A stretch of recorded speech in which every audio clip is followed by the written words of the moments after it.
Hi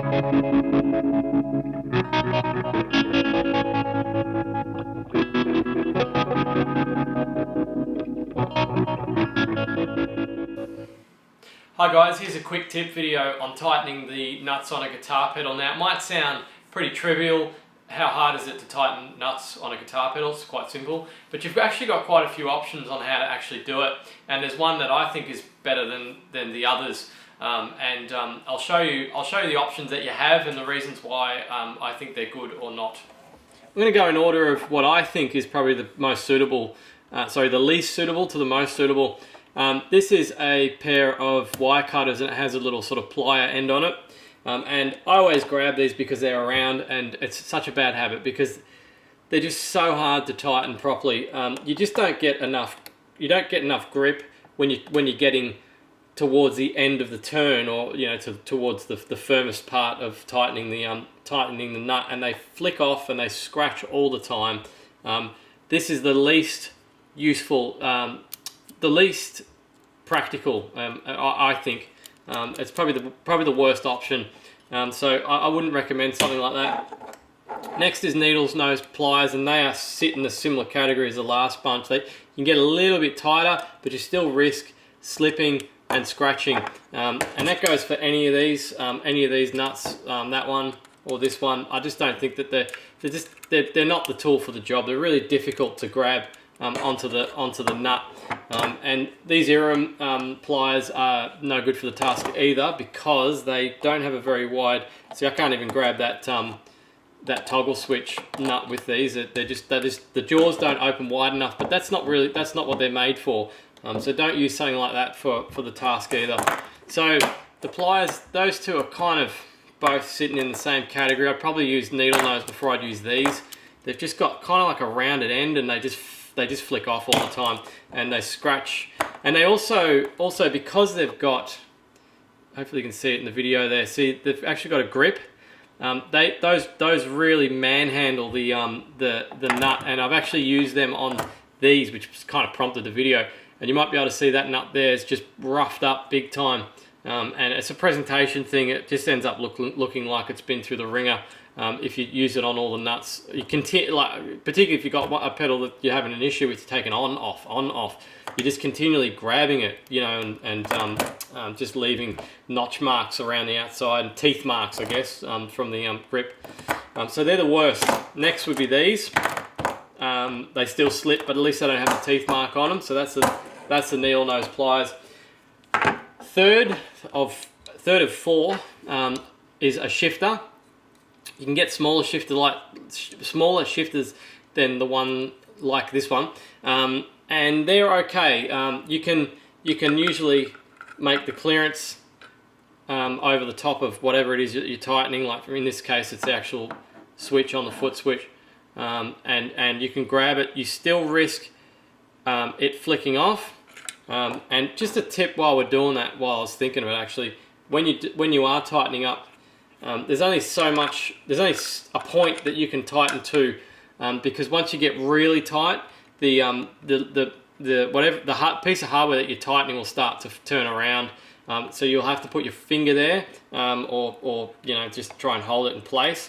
Otherwise, it'll keep bending. And if you've got a lot of like that, see, this is a good example of the damage that it can do. That LED is actually PCB mounted, so as I'm turning it, the legs on the LED are twisting as well.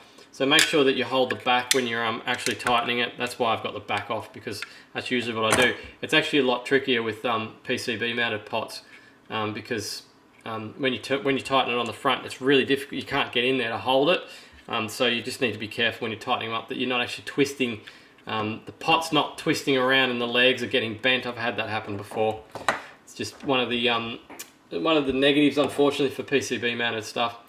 So this shift is pretty good. It doesn't manhandle the nut. It won't ruin it, and it's pretty good as far as slipping goes. You may get the odd one that will slip out, but if you tighten it properly and you tighten it around the nut properly, and turn it with care, and as much care as you can, you probably won't have it slip off. but it can happen, so you still got the risk of it slipping with the shifter as well, but that's probably a better option than either of those two in my opinion. And then the last one is, and my favourite option, is sockets. The reason why I like sockets is because they grab the whole nut. Obviously all surfaces are making contact with the socket. Put it over and it will grab the whole thing, and you can do it by hand tight. Hand tight is tight enough. Like I said before, get to a certain point as far as tightness goes, and then the thing will just start spinning and you'll be fighting against yourself. And I mean, honestly, how tight do you have to make this thing? You know, like it's not a car. You just got to make it, you know, hand tight, and then you're done. Sockets are the best. So I've got, just as an example, it might help you if you don't have a socket set or whatever and you're buying individual sockets. I've got 14mm, which fits the 3-pole double throw. This can vary a bit depending on what you're using, but that should be pretty standard, the 3-pole double throw. These might be a little bit different, and I think I haven't actually used the sockets for a while, but I think it might be because I think the reason why I've got 3 sockets is for that reason. I've got a 1/4 inch, which is 12.5mm approximately. Sorry, 1/2 inch, which is 12.5mm.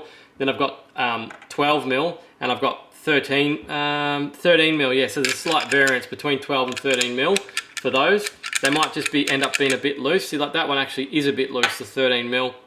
The 12mm fits much tighter, so it doesn't flick around as much, which is good. You won't end up rounding off the corners of the nut. So that's what I use for the in-out jacks. And then for the pots, unfortunately with this cheap-ass socket set that I've got, I'll show you what I've got here. It's just one of these inexpensive socket sets that you buy from your hardware store. Probably cost me like 20 bucks. And you know, it's good enough for me. I don't use them that often, but the socket that would fit the pots, which are, mind you, the hardest thing to tighten in my opinion. These are pretty easy. This is where it gets tricky. Well, that's not going to fit, but if we find one that actually will fit, the actual nut, that's probably a bit small too. You'd be looking at, let's see if I can find it. I'd say this one would be approximately the right size. It might still be a bit too small, but the point I'm trying to demonstrate is you'll notice that it just doesn't go down. You just can't reach the actual nut. I would need a bigger one than that, but I've tried this before with this socket set 1,000 times. It just doesn't reach. You end up getting too big, and then you can't grab the actual nut. So how do you get around that? Well, there's deep sockets that you can get. There's a socket called a deep socket. I found this one in the hardware store. I've actually brought a potentiometer into the hardware store just so I could check it.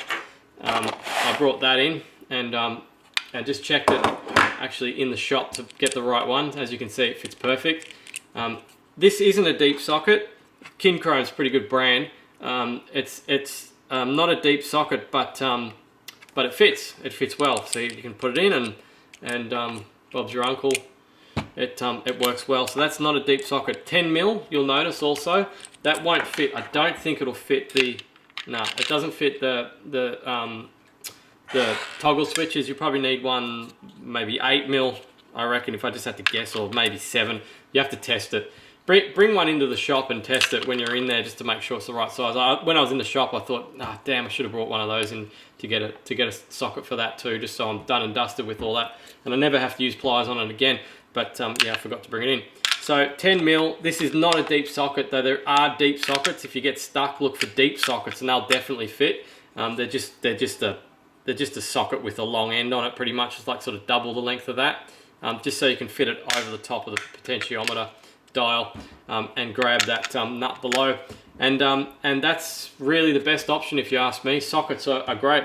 Just do it by finger tight. You don't need one of these. It's overkill. Never has to be that tight.